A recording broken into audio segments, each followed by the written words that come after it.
Hello, I'm Jonathan Edwards. Up here in the home office, got the wall of herbs behind me. They multiply. Every time I turn around, I come back and have new brown bottles. It's a little bit out of control. I don't know what to do with them. I'm learning. Anyway, I'm experimenting with this video medium. I've always been a little bit shy. Okay, a lot shy of cameras and especially video cameras, so I'm getting used to it. And I have lots of little videos I'd like to make, but I'm not quite sure where to start. But I kind of into this idea of telling some stories. One time, a dear friend told me, John, shut up. You were such a terrible storyteller when I was getting stuck. God bless him, but it shut me down for a while. But look at me, I'm blushing. We're going to try again anyway. So there's this one that I haven't really practiced at all since I first read one version and then heard another version. So we're just going to try it. We're going to wing it. And we're going to make up the names and everything as we go along. And we're going to see how this goes. Probably miss most of the important details. But this is a story about an old man. He was considered something of a fool in the small village where he lived. Yep, he didn't have much to his name. He had a cherry tree in the backyard, though. But even when the cherries were ripe, he didn't have the sense or the heart to drive away the crows, and they would come and eat up all the fruit before he got any. He had a little vegetable garden, too. He planted some carrots, and he planted some celery, and he planted some lettuce to make a simple supper. He was a simple man, didn't ask for a lot. But the rabbits asked, I guess the rabbits asked for a little more than he did because they would come and eat up every bite of his vegetables before he could get to it, and he didn't have the heart to drive him away. The townspeople would tell him, "Old man, why are you such a fool as not to fence your vegetables in? Why don't you drive away the rabbits? Here, borrow my shotgun." And he would say, "No, no, they pay for their supper. How can you say they don't pay? They pay in the company they give me. I get to watch them. They're beautiful. I have nothing to complain about." And so it went. He made do with what he could find. He'd pick up a few acorns here, and oh, he wasn't averse to a little dumpster diving himself. Whatever he could do to get by. By trade, he was a peddler. He would sell toys in the market, but half the time, little Timmy didn't have the half penny for the penny whistle, or whatever time period we're supposed to be in. And he would give it for free. So it went for many a year. And did I mention that our hero, if we can call him that, lived at a crossroads.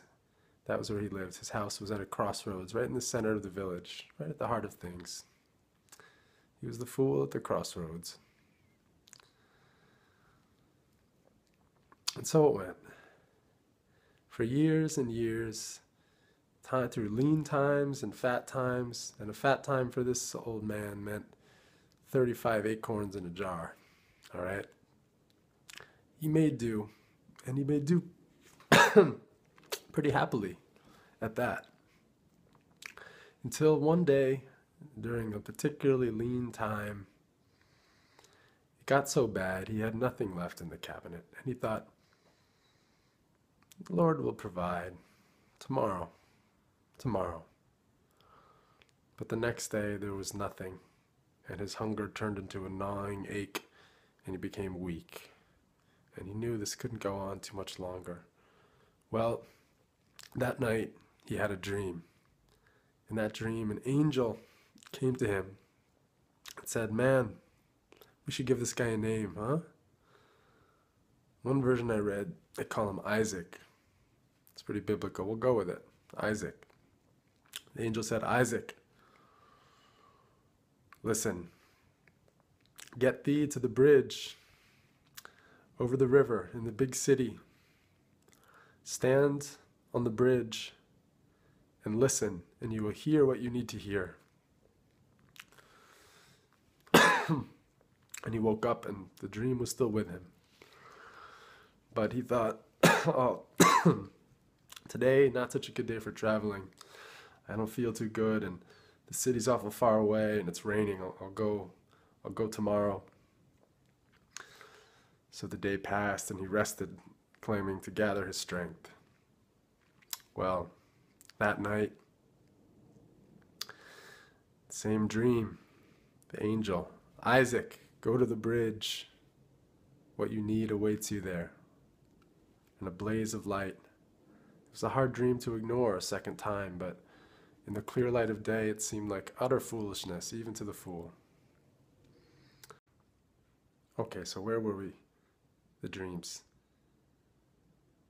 Isaac had the same dream twice in a row. Couldn't quite bring himself to do it. You know what I think it was? He felt that if he went and it wasn't true, he'd have nothing left to hold on to. At least it was a hope. If he actually tested the hope, that was a dangerous thing to do. So he held off. He told himself, well, he knew inside if it came a third time, there was nothing he could do. He had to go. And besides, he was starving. He was starting to starve to death. Third night comes. He has little strength left. He's shivering his way through the night. And the dream comes more vivid than ever. Shining angel of light. Isaac. The beam of light right from the angel's heart to the heart of Isaac. Illuminating, testing, cajoling. Get thee to the bridge. Stand on the bridge. Await your destiny, my son. Isaac awoke in the middle of the night, his heart pounding. He knew it was time to set out. The sun had not even risen, and he had nothing to eat for 3 days. It took him most of the day. It was well after noon before he even arrived with the last drops of his strength. He had no trouble finding the bridge in the bustle of the city that he had only visited a handful of times in his life.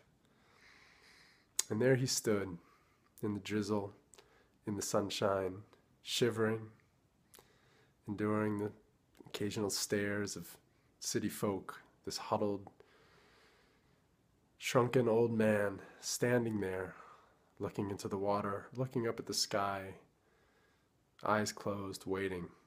The hours ticked by. The sun made ready to set, and he had heard nothing. The last vestiges of hope in him flared up and died.